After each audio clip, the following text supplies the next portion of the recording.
Hello friend, હું છું આસિયાના ગોયલ અને સ્વાગત છે તમારું આસુ કિચનમાં। તો આજે આપણે બનાવીશું અડદિયા પાક।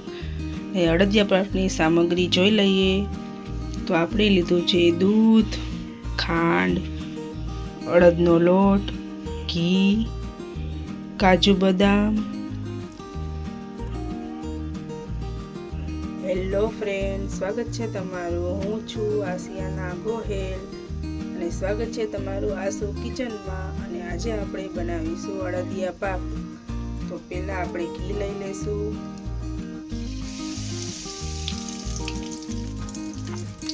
હું 500 ગ્રામ અડદિયા પાક બનાવું છું, એટલે એમાં 500 ગ્રામ ઘી અને 500 ગ્રામ ખાંડ। આપણે ઘી ગરમ થવા દેશું, પછી આપણે ગુંદર તળશું।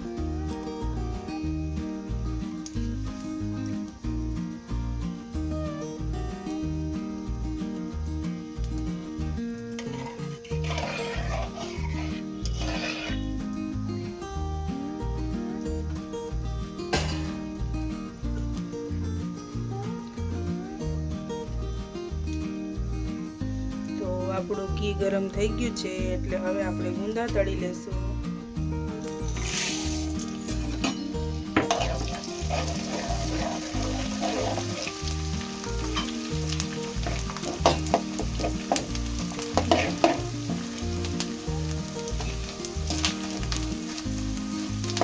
એકદમ મસ્ત રીતે ગુંદર તળી લેશું। આપણે ધીમા તાપે તળવાનું।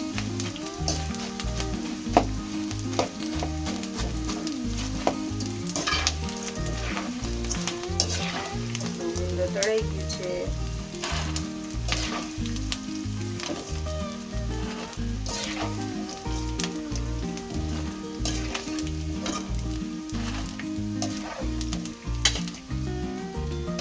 આ રીતે બધું ગુંદર તળી લેશું આપણે। અને મારું હોમમેડ ઘી છે, હું ઘી ઘરે જ બનાવું છું, હોમમેડ ઘી છે। આ રીતે આપણે બધું ગુંદર તળી લેશું।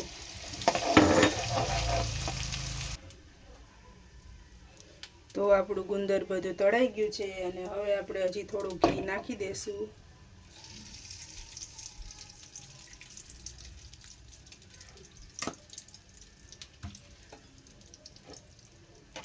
હવે આપણે લોટ નાખી દઈશું।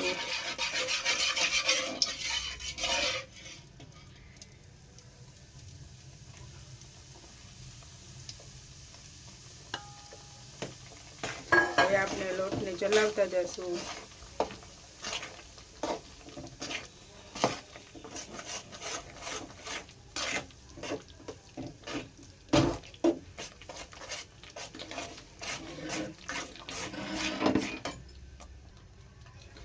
તો આપણે આ રીતે લોટ શેકી લેવાનો છે।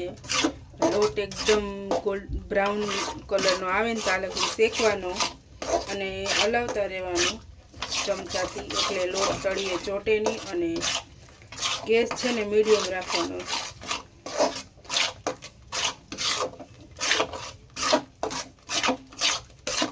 આવી રીતે લોટને શેકી લેવાનો। 10-15 મિનિટ લાગશે લોટ શેકાતા। આવી રીતે હલાવ્યા રાખવાનું। અને ઘણા લોકો છે ને આમાં ધાબો દે છે, ઘી અને થોડું ઘી ગરમ કરી એમાં દૂધ નાખી ઘી ને દૂધનો ધાબો દે છે, પણ હું ધાબો નથી દેતી। હું આ રીતે કરું છું, પહેલાં લોટને શેકી લઈશ અને પછી આગળ હું દૂધ નાખીથી હું તમને બતાવીશ। આ રીતે લોટ શેકી લેવાનો। ઘી તમને ઓછું લાગે તો નાખવાનું, કોરું કોરું લાગતું હોય તો ઘી નાખી દેવાનું। મને બરાબર લાગે છે એટલે હું નાખતી નથી।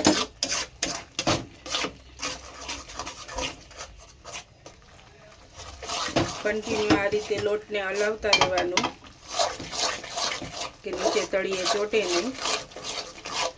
અને જ્યાં લગીને કાચી કાચી સુગંધ આવે અડદની, ત્યાં લગીને શેકવાનું। જાણે ઘીની સુગંધ આવવા માંડે ને પછી છે ને એમ સમજી લેવાનું કે શેકાઈ ગયું। હજી આ ફૂલ છે લોટ। અમે 500 ગ્રામ લોટ લીધો છે। 500 ગ્રામ પહેલાં બનાવી લીધા હતા એકવાર, ત્યારે હું વિડીયો શૂટિંગ ના કરી શકી, એટલે આજે પાછી હું 500 ગ્રામ બનાવું છું. શિયાળા માટે ખૂબ જ સારું છે અડદિયા. શિયાળામાં બધાના ઘરમાં બનતા જ હોય અડદિયા પાક. આ રીતે લોટને શેકા રાખવાનો.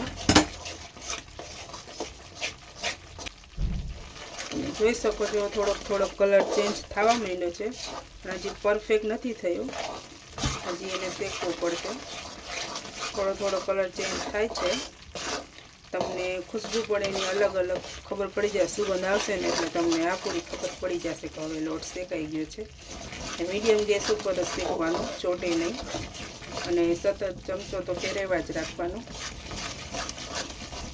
ખૂબ જ સરસ બને છે, ટ્રાય કરજો. હું મારા મમ્મી પાસેથી શીખી છું અડદિયા બનાવતા.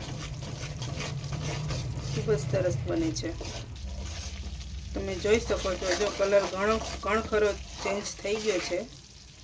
પછી થોડીક વાર આપણે શેકશું. કણખરો કલર ચેન્જ થઈ ગયો છે. અમને તો છે ને અડદિયા બહુ જ ભાવે. અમારે શિયાળામાં તો 3 થી 4 વાર અડદિયા હું બનાવી લઉં. હું થોડા જ બનાવું, તાજા એક સાથે ન બનાવું. થોડા બનાવીને તાજા ખાઈ બહુ સરસ લાગે. આપણા શરીર માટે પણ સારું છે. આ વસ્તુ એવી છે કે શિયાળામાં જ ખાવા મળે આપણને. અને પાછી આ વસ્તુ તો રેડી છે આપણા અડદિયા. અને હું છે ને લાસ્ટમાં મિક્સ કરવાનો વિડીયો ભૂલી ગઈ હતી ઉતારતા.